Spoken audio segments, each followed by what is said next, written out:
खुदावंद के ज़िंदा पाक कलाम में से इफ्सियों के नाम पालूस रसूल का ख़त 6 बाब उसकी पहली 4 आयात। ऐ फर्जंदो, खुदावंद में अपने माँ बाप के फर्माबरदार रहो, क्योंकि ये वाजिब है। अपने बाप की और माँ की इज्जत कर, ये पहला हुक्म है जिसके साथ वादा भी है, ताकि तेरा भला हो और तेरी उम्र ज़मीन पर दराज हो।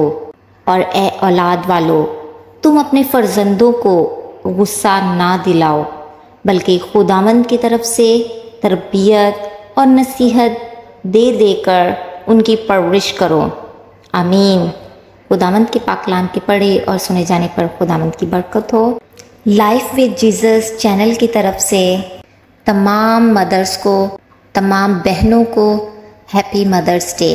और खुदावंद आपको ज़्यादा से ज़्यादा क़ुव्वत दें, ताकत दें, पकरू का मसा दें, ताकि आप अपने बच्चों की मसीहत में रहते हुए परवरिश कर सकें।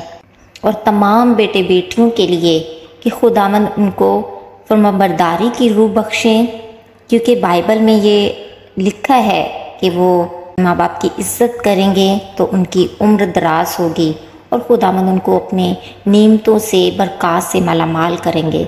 सो हमेशा अपने वालिदैन के फर्माबरदार रहें और उनकी इज़्ज़त करें। आमीन। खुदावंद आप सबको बहुत बहुत बरकत दे। आमीन।